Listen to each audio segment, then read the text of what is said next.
మా ప్రభువా, ఈ లోకంలో మమ్మల్ని మీరెందు నిమిత్తం ఇంకా సజీవులుగా ఉంచారో ఆ ఉద్దేశం మేము గుర్తెరిగి అందులో భాగంగా మేము చేయవలసినటువంటి పనులు, అది కుటుంబం విషయంలో అయితేనేమి, సంఘం విషయంలో అయితేనేమి, లోకం విషయంలో అయితేనేమి, వాటిని చేయగలుగుటకు మీ పరిశుద్ధాత్మ నడిపింపు దయచేయండి. మట్టివారము కొంతగా కనబడి, కొంతసేపు కనబడి మాయమైపోయి ఆవిరిని పోలిన వారు, ఎన్నిక లేని వారము, గడ్డిని పోలినటువంటి వారము, ఆయన త్రాసు మీద ధూళి వంటి వారము, నీటి బిందువు వంటి వారము. కనుక మీ తాత్కాలికమైన జీవితంలో ప్రభా ఏదో ఒకటి మీ నిమిత్తం నిత్య రాజ్యానికి సంబంధించినది చేయగలుగుటకు సహాయం చేయమని ఈ వాక్యం ద్వారా మరొకసారి మాతో మాట్లాడి మమ్మల్ని బలపరచమని, మీ స్వార్థ నిమిత్తమై మమ్మల్ని తగు రీతిగా సిద్ధపరచమని మా ప్రభువైన యేసుక్రీస్తు నామములో ప్రార్థన చేస్తున్నాము తండ్రి. ఆమేన్.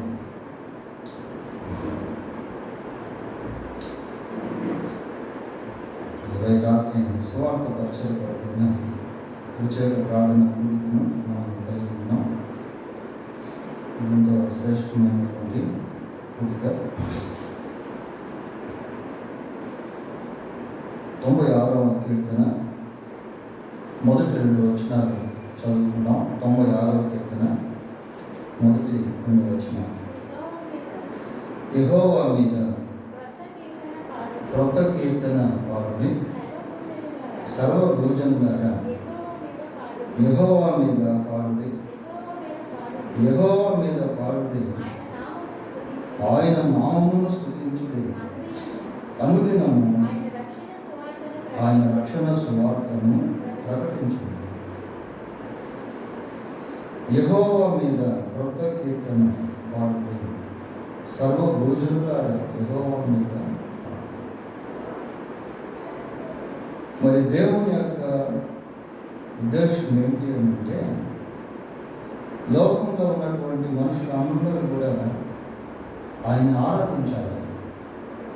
అందుకే అక్కడ సర్వభూజనులారా అనేటువంటి పదమును చూస్తాం. అయితే 2 వచనాలను మనం గమనించినప్పుడు యెహోవా మీద పాడుడి, అనుదినము ఆయన రక్షణ సువార్తను ప్రకటించుడి అనే ఈ పదశైలి విశ్వాసానికి సంబంధించింది. ఎందుకు అంటే అన్యుడు రక్షణ సువార్తను ప్రకటించలేడు, అన్యుడు నిజ దేవుణ్ణి ఆరాధించలేడు. కనుక ఈ 2వ వచనం ప్రత్యేకంగా విశ్వాసులతో మాట్లాడుతున్నట్టుగా చెప్పబడింది. ప్రభువునందు విశ్వాసం ఉంచినటువంటి వారు నిజంగా ఎన్నో ప్రివిలేజెస్ వారికి ఇవ్వబడ్డాయి. అనేకమైనటువంటి ఆశీర్వాదాలు ప్రభువునందు విశ్వాసం ఉంచినటువంటి మనకు ఇవ్వబడ్డాయి. నిజంగా బైబిల్ని మనం గమనించినప్పుడు చాలా గొప్ప ఆశీర్వాదాలను దేవుడు మనకు అనుగ్రహించినట్టుగా మనం చూస్తాం. చూడండి, 33వ కీర్తన 12వ వచనం చదువుకున్నాం. 33వ కీర్తన 12వ వచనం. యెహోవా తమకు దేవుడుగా గల జనులు. చూడండి, ప్రారంభమే ధన్యతతో ప్రారంభించారు. మనం ఎప్పుడైతే యేసుక్రీస్తు ప్రభువునందు విశ్వాసం ఉంచుతామో, ఆ విశ్వాసం ఉంచినటువంటి క్షణమే మన ఆశీర్వాదాలకు ప్రారంభ క్షణం. యెహోవా తమకు దేవుడిగా గల జనులు ధన్యులు. అలా ప్రారంభింపబడినటువంటి ధన్యతలు నిత్యత్వం వరకు కొనసాగించుకుంటాయి.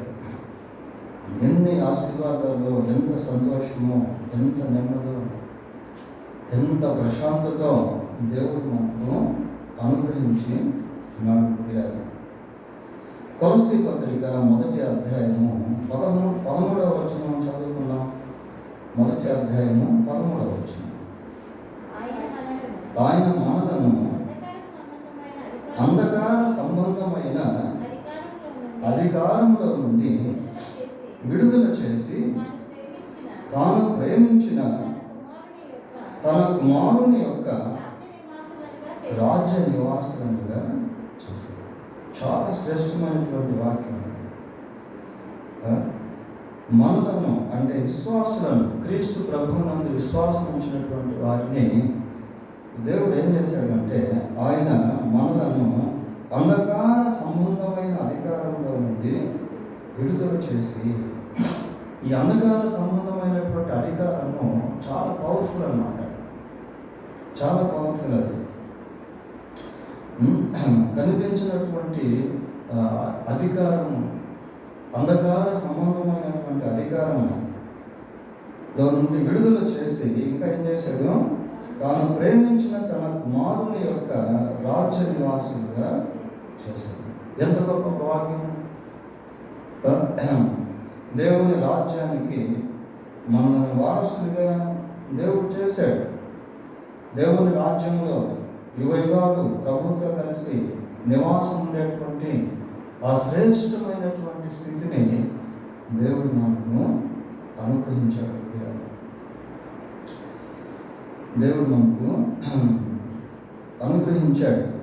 ఇంకా మనం బైబిల్లో గమనించినప్పుడు చూడండి, 36వ కీర్తన 8వ వచనం కూడా చదువుకుందాం. 36వ కీర్తన 8వ వచనం. 36వ నీ మందిరం యొక్క సమృద్ధి వలన వారు సంతృప్తి నొందుచున్నారు. నీ ఆనంద ప్రవాహంలోనిది నీవు వారికి త్రాగించుచున్నావు. విశ్వాస జీవితంలో ఎంత గొప్ప సంతోషం, ఎంత గొప్ప ఆనందం! ఈ వచనాన్ని మనం గమనించినప్పుడు, నీ మందిరం యొక్క సమృద్ధి వలన వారు సంతృప్తి నొందుచున్నారు అంటే ఈ సంతృప్తి అనేటువంటిది పరలోక సంబంధమైనటువంటిది, భూ సంబంధమైనటువంటిది కాదు. అది దేవుని యొక్క ప్రసన్నతకు సంబంధించినటువంటి సంతృప్తి. నీ ఆనంద ప్రవాహంలోనిది అంటే దేవుడు ఎలాగైతే ఆనందిస్తూ ఉన్నాడో ఆయన ఆనందాన్ని దేవుడు మనకు అనుగ్రహించాడు. తలాంతును పొందినటువంటి వ్యక్తి, 2 తలాంతులు సంపాదించిన వ్యక్తి మరి 2 తలాంతులు సంపాదించి వస్తే, 5 తలాంతులు సంపాదించిన వ్యక్తి మరొక 5 తలాంతులు సంపాదించి యజమానుల దగ్గరికి వస్తే అన్నాడు, నీ యజమానుని సంతోషంలో పాల్గొంటున్నాను, నీ యజమానుని సంతోషంలో పాల్గొంటున్నాను. ఆ రీతిగానే నీ ఆనంద ప్రవాహంలోనిది అంటే దేవుని యొక్క ఆనందాన్ని దేవుడు ఆయన మీద విశ్వాసం ఉంచినటువంటి మన జీవితాల్లో పాల్గొంటున్నాడు. నీ ఆనంద ప్రవాహంలోనిది నీవు వారికి ప్రార్థించుచున్నావు. అన్యులకి ఇది లేదు. దేవుని యందు విశ్వాసం ఉంచినటువంటి వారు, లోకంలో ఉన్నటువంటి వారికి ఈ సంతోషం లేదు, ఈ సంతృప్తి లేదు. ఎంతోమంది విగ్రహారాధికులు ఎన్నో ప్రాంతాలకు వెళ్ళినప్పటికీ ఆ నిజమైనటువంటి సంతృప్తి అనేటువంటిది వాళ్ళు అనుభవించలేకపోతున్నారు. ఎంతో అసంతృప్తి. మరి సాధు సుందర్ సింగ్ గారు చాలా భక్తి గల కుటుంబానికి సంబంధించినటువంటి వాడు. వాళ్ళ తల్లిదండ్రులు ఎంతో భక్తులు. ఎప్పుడు కూడా సుందర్ సింగ్ని ఆ భక్తిలోనే పెంచుకుంటూ వచ్చారు. ఎన్నో తీర్థయాత్రలు చేశాడు, ఎంతో విగ్రహారాధన చేశాడు, ఎన్నో ఆచారాలు, కట్టుబాట్లు వారి కుటుంబంలో వాళ్ళు కలిగి ఉండేవారు. ఎంతో సాంప్రదాయం వారు కలిగి ఉండేవారు. కానీ తన జీవితంలో ఎన్ని చేసినప్పటికీ నిజమైనటువంటి సంతృప్తి అనేది కలగలేదు. ఎంతో అసంతోషం. ఎప్పుడు సాధు సుందర్ సింగ్ గారి హృదయంలో ఒక ప్రశ్న మెదులుతూ ఉండేది. ఏమని మెదిలేదంటే, నేను చనిపోతే ఎక్కడికి వెళ్తాను, నేను చనిపోతే ఎక్కడికి వెళ్తాను. ఆ ప్రశ్న మా తల్లిని అడిగాడు, ఎంతోమందిని అడిగాడు, కానీ వారు సంతృప్తికరమైనటువంటి జవాబును చెప్పలేకపోయారు. ఆ తర్వాత నిజదేవుడైన ఎవరైనా ఉంటే నాకు కనిపించాలి, లేకపోతే నేను చనిపోతాను అన్న దృఢ విశ్వాసంతో ఏం చేశాడంటే ఒకసారి ట్రైన్ స్టేషన్ వెళ్ళిపోయి, ఇంకా ట్రైన్ వస్తూ ఉంది, రైలు పట్టాల మీద వెళ్తూ ఉన్నాడు. నిజదేవుడు ఎవరైనా ఉంటే నన్ను దర్శించు అని ప్రార్థన చేస్తూ ట్రైన్ కింద పడిపోబోయేటువంటి సమయంలో ప్రకాశవంతమైనటువంటి శిలువ ఆయన కనబడింది. దాంట్లోంచి యేసు ప్రభు ఆయనతో మాట్లాడాడు. మాట్లాడిన తర్వాత సాధు సుందర్ సింగ్ గారు వెంటనే ఆ మరణాన్ని తప్పించుకొని ప్రభువునందు విశ్వాసం నుంచి సంతృప్తికరమైనటువంటి జీవితాన్ని జీవించాడు. చెప్పులు కూడా కాళ్ళకు వేసుకోకుండా సువార్త ప్రకటించాడు. అంత గొప్ప భక్తులు. నీ ఆనంద ప్రవాహంలోనిది నీవు వారికి తాగించున్నావు. ఆ సంతృప్తి అనేటువంటిది, ఆనందం అనేటువంటిది, ఆధ్యాత్మిక సంతృప్తి, ఆధ్యాత్మిక ఆనందం కేవలం యేసు ప్రభువునందు విశ్వాసం ఉంచినటువంటి వారికి మాత్రమే కలుగుతుంది. ఇంకెవరికి ఎవరికి కూడా అది లేదు. ఇంకా దేవుడు ఆయన మీద విశ్వాసం ఉంచినటువంటి వారికి ఇచ్చినటువంటి ఆ ఎస్టీమ్ లేక రెప్యుటేషన్, ఆ గౌరవం ఎలాంటిదంటే చాలా ఉన్నతమైనటువంటి. ఈ లోకంలో యేసు ప్రభువునందు విశ్వాసం ఉంచినటువంటి వారిని దేవుడు చాలా ఉన్నత స్థానానికి తీసుకుని వెళ్ళాడు. వారికి ఉన్నటువంటి గౌరవం, వారికి ఉన్నటువంటి పేరు ప్రఖ్యాతులు చాలా గొప్పవి. పేతురు రాసిన మొదటి పత్రిక 2వ అధ్యాయము 9వ వచనం ఒకసారి చదువుదాం. పేతురు రాసిన మొదటి పత్రిక 2:9. అయితే మీరు చీకటిలో నుండి ఆశ్చర్యకరమైన తన వెలుగులోనికి మిమ్మును పిలిచిన వాని గుణాతిశయములను ప్రచురము చేయు నిమిత్తము ఏర్పరచబడిన వంశము. We have chosen generation. ఏర్పరచబడిన వంశము, రాజులైన యాజక సమూహమును, పరిశుద్ధ జనమును, దేవుని సొత్తైన ప్రజలనై.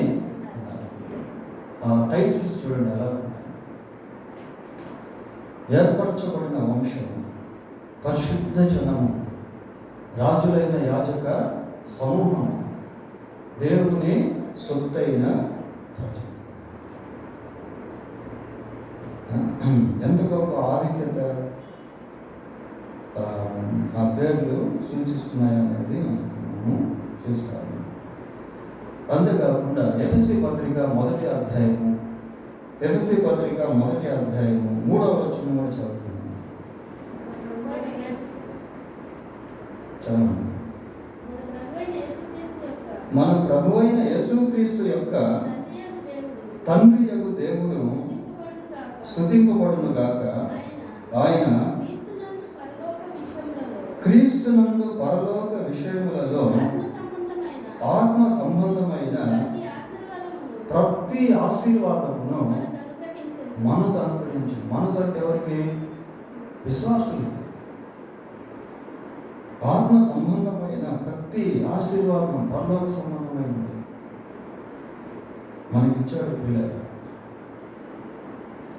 కాబట్టి మనం ఇతరులకు సువార్త ప్రకటించాలి అని అంటే ఫస్ట్ మనమేం పొందుకున్నాము, మనకేం ఇవ్వబడ్డాయి, మన దేవుడు ఏ స్థితిలోకి తీసుకుని వచ్చాడో, మనకున్నటువంటి నిరీక్షణ ఎలాంటిది అన్న గ్రహింపు ఫస్ట్ మనకు రావాలి. మనకు ఆ గ్రహింపు లేకుండా మనం సువార్త ప్రకటించలేము. సహజంగా ఎవరైనా ఒక వ్యక్తి మేలు పొందుతున్నాడు అనుకోండి, అతను ఏం చేస్తాడు? ఆ మేలు పొందేదాని వరకు ఇతరులు కూడా పిలుస్తాడు. ఏం లేదు, రేషన్ షాప్లో బియ్యం ఇస్తున్నారు అనుకోండి, ఏం చేస్తాడు? 10 మంది చెప్తారు, రేషన్ బియ్యం ఇస్తాము, వీళ్ళు తెచ్చుకోండి. అక్కడక్కడ మెడికల్ క్యాంప్స్ పెట్టినప్పుడు వీళ్ళు వేరే వాళ్ళని పిలుస్తూ ఉంటారు. మెడికల్ క్యాంప్ పెట్టాడు, బాగా చూస్తున్నారు, వీళ్ళు వెళ్ళి చూపించుకుంటారు. కాబట్టి మన ఇతరులకు సువార్త ప్రకటించాలంటే first of all we have to know what kind of privileges that we have from God. దేవుడు మనకి ఇచ్చినటువంటి ఆ గొప్ప ఆధిక్యతలు ఏమిటో అనేది మనం మొదట ఎరిగి ఉండాలి.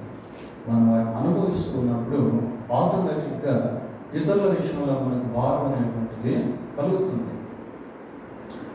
ఆ సమరయ స్త్రీ మారుమనసు పొందిన తర్వాత ఆమె హృదయంలో గొప్ప సంతోషం వచ్చింది, గొప్ప ఆనందం వచ్చింది, గొప్ప సమాధానం వచ్చింది, గొప్ప సంతృప్తి కలిగింది.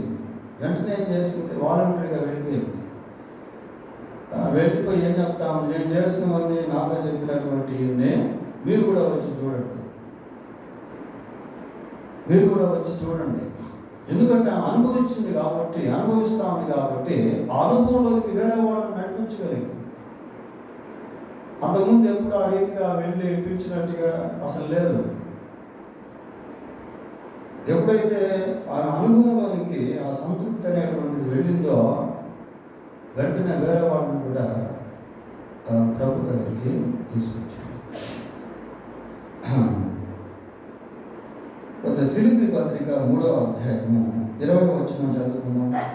ఫిలిప్పీ పత్రిక 3:20.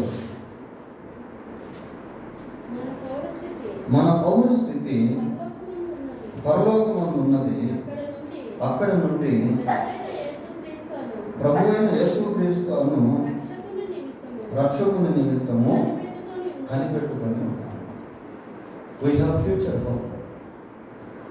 మనకు భవిష్యత్తు నిరీక్షణ అనేటువంటిది ఉన్నది పిల్లలు. అక్కడ నుండి ప్రభు అయిన యేసుక్రీస్తు నిమిత్తము కనిపెట్టుకొని. కానీ నిజంగా ఇటువంటి ఆధిక్యతలు, ఆశీర్వాదాలు, భవిష్యత్తును గురించినటువంటి నిరీక్షణ లోకానికి లేదు. కాబట్టి ఇప్పుడు ఏం చూస్తున్నామంటే అనుదినము ఆయన రక్షణను, సువార్తను ప్రకటించాలి. అదే కదా 96:2 అనుదినము ఆయన రక్షణ సువార్తను ప్రకటించాలి. మన ప్రివిలేజెస్ గురించి మనం చూసాము. అదే సమయంలో మనకి ఇవ్వబడినటువంటి బాధ్యతను మనం జ్ఞాపకం చేసుకుంటాం. ఇక సువార్త మనకు అవసరం లేదు, ఎందుకంటే మనం ఆల్రెడీ సువార్తను నమ్మి విశ్వసించి రక్షణ పొందాం కాబట్టి ఇక సువార్త మన కొరకు కాదు కానీ ఇతరుల కొరకు. అనుదినము ఏం ప్రకటించాలంట? రక్షణ సువార్త. రక్షణ సువార్త, రక్షణ సువార్తను ప్రకటించాలట. ఎప్పుడు ప్రకటించాలట? ఎవ్రీ డే, ప్రతిరోజు. ఎందుకు అంటే ప్రతిరోజు కొన్ని వేల సంఖ్యలో, లక్షల సంఖ్యలో ప్రజలు మరణిస్తూ ఉన్నారు దేవుని ఎరగక. మనం మాట్లాడుకుంటున్నటువంటి ఈ క్షణంలో కూడా లోకంలో ఎంతోమంది దేవుని ఎరగక చనిపోతూ ఉన్నారు. ఈ క్షణంలో కూడా ప్రతి సెకండ్, ప్రతి నిమిషం ఎవరో ఒకరు ఎక్కడో దగ్గర చనిపోతూనే ఉంటారు.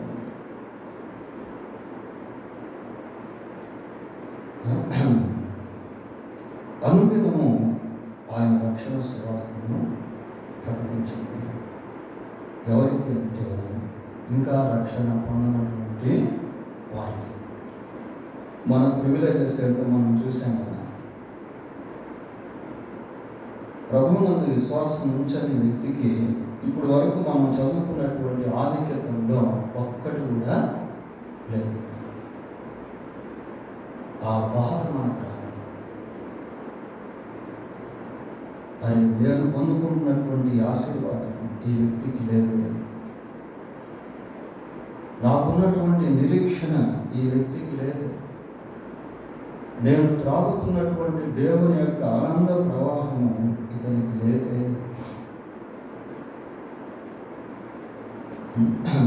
మనం పైన చెప్పుకున్నటువంటి అన్నీ కూడా రక్షణ పొందనటువంటి వారికి దేవుడు. కాబట్టి అటువంటి వారిని చూసినప్పుడు మన హృదయంలో ఆ జాలి కలగాలి, ఆ బాధ కలగాలి, ఆ వేదన కలగాలి. అయ్యో ఈ వ్యక్తికి ఇది లేదు. సపోజ్ మన ఇంట్లోనే,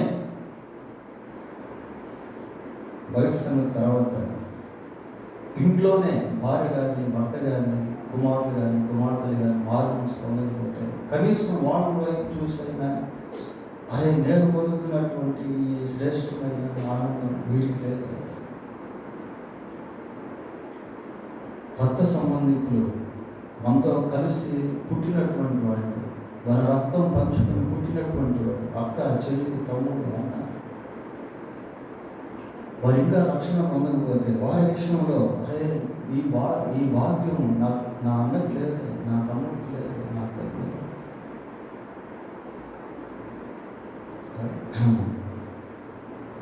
అనేది ఆలోచించారు.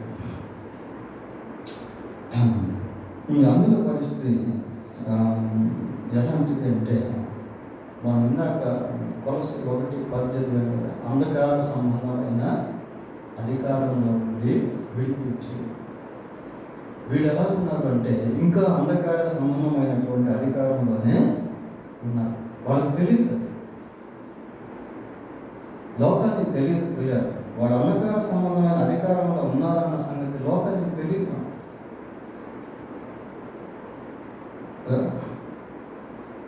కానీ మనకైతే దేవుడు దాన్ని బయలుపరుస్తాడు.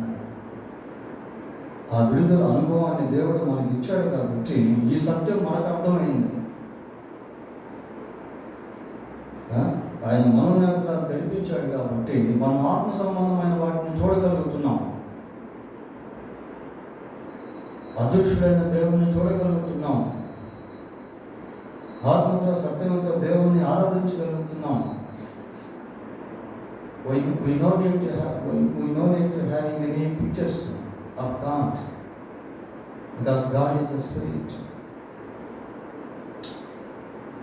ఈ అంధకార సంబంధమైనటువంటి అధికారంలో దేవుని ఎరగినటువంటి వారు ఇంకా ఉన్నారు. ఇంకా ఏంటి అంటే వారి సంగతి, చాలామంది లోకంలో మెంటలికల్ బాండేజెస్, మానసిక సంబంధమైనటువంటి బంధకాల్లో బంధించుకోవడం. చూస్తానికి బాగానే ఉంటారు, మంచి నగలేసుకొని ఉంటారు, కార్లలో తిరుగుతూ ఉంటారు, పెద్ద పెద్ద సెల్ ఫోన్ వాడుతూ ఉంటారు, పెద్ద పెద్ద భవనాల్లో నివాసం చేస్తూ ఉంటారు. కానీ మెంటల్ స్ట్రగుల్స్ ఎంతోమంది లోకంలో కలిగి వాళ్ళకి మానసికమైనటువంటి ఆ వేదన బాధ లోపల ఎంతో కృంగిస్తూ ఉంటారు. అటువంటి వాళ్ళు కూడా ఉన్నారు. సైతాను యొక్క బంధకాలను బంధించుకున్నటువంటి వాడు, ధనాపేక్షతో బంధించుకున్నటువంటి వాడు, దుర్వ్యసనాలతో బంధించుకున్నటువంటి వాడు,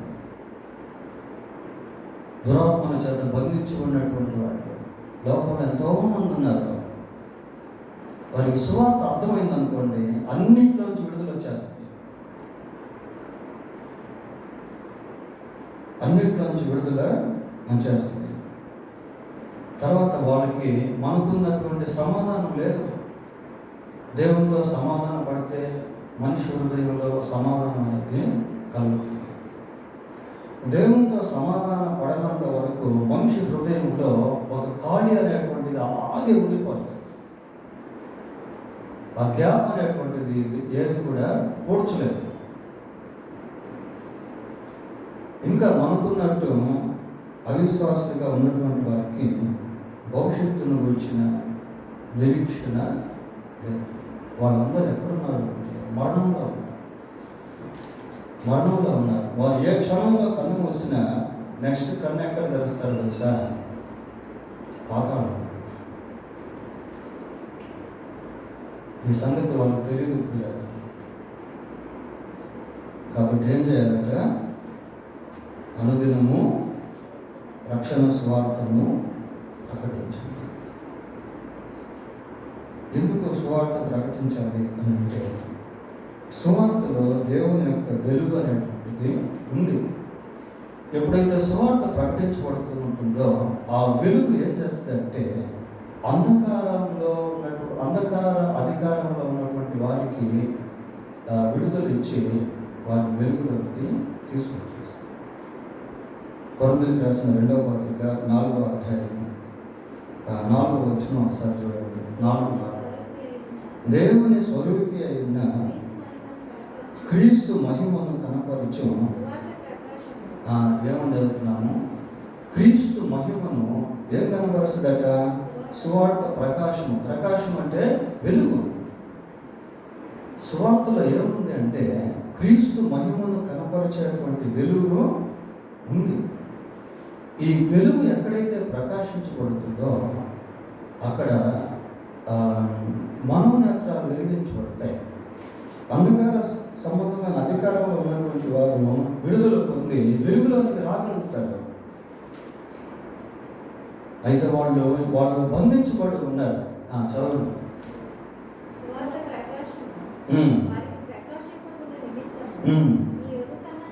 ఈ యుగ సంబంధమైన దేవత అవిశ్వాసులైన వారి మనోనేత్రములకు గుడ్డితనం కలుగుతుంది. అవిశ్వాసులైన వారి మనోనేత్రాలు.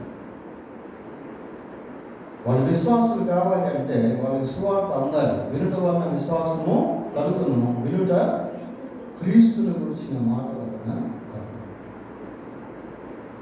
అప్పుడే వాళ్ళ విడుదలకి రాగలుగుతారు. ఇంకా ఎందుకు సువార్త అంటే సువార్తలో దేవుని యొక్క శక్తి అనేది రోమపత్రిక 1వ అధ్యాయం 14వ వచనం చదువుకుందాం. గ్రీసు దేశస్థులకును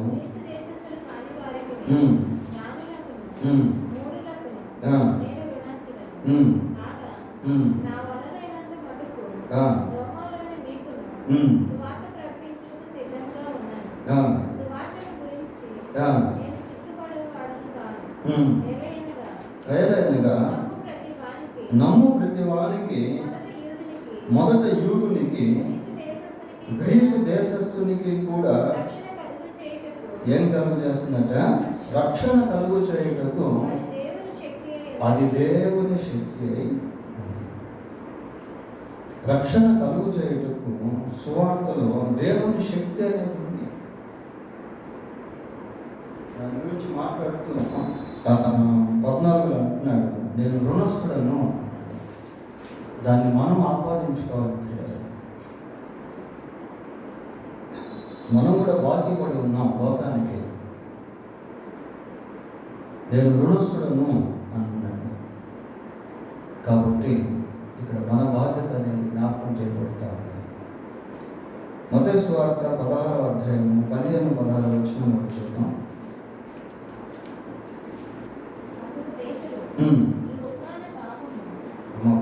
మార్క్స్ వార్త 16:15-16. మీరు సర్వలోకములకు వెళ్ళి సర్వ సృష్టికి సువార్తను ప్రకటించింది. నమ్మి బాప్తిసం పొందినవాడు రక్షింపబడును, నమ్మని వానికి శిక్ష విధింపబడును.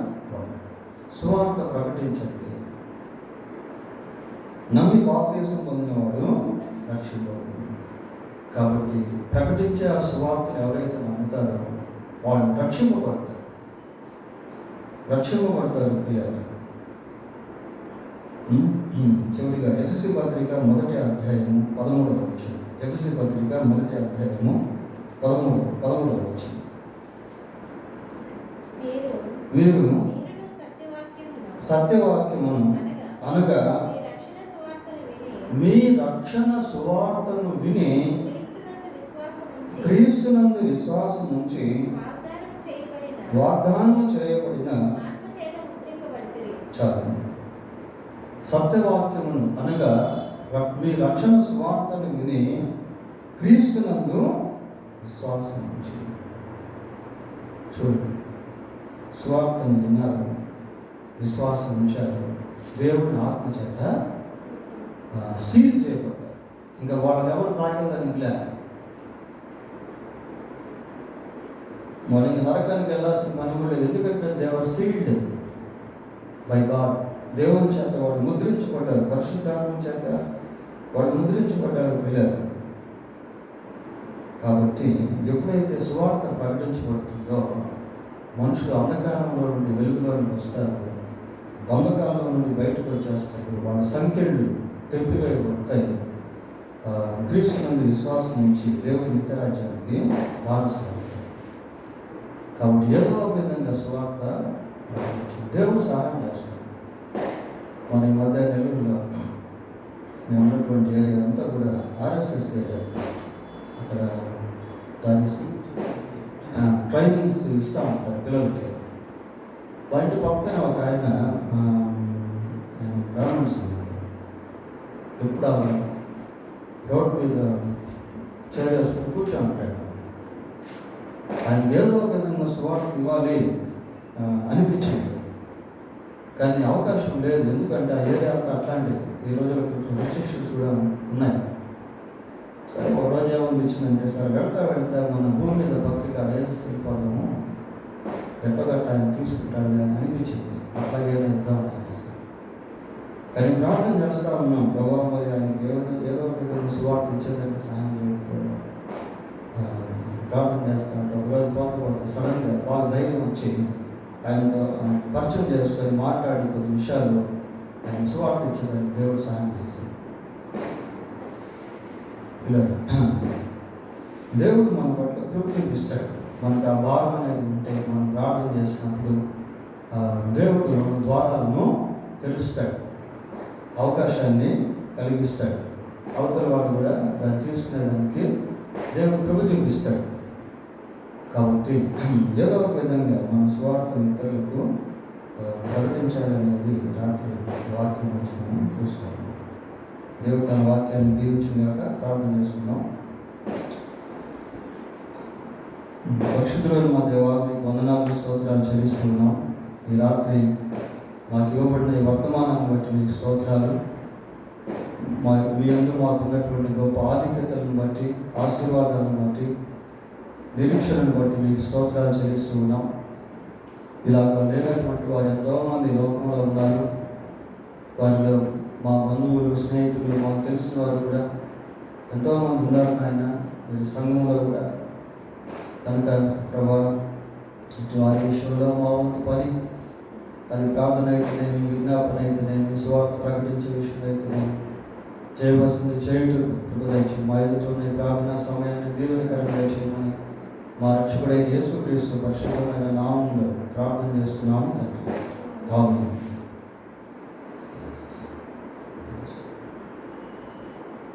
ఈ సువార్త పరిచయం కనుక వచ్చే ప్రార్థన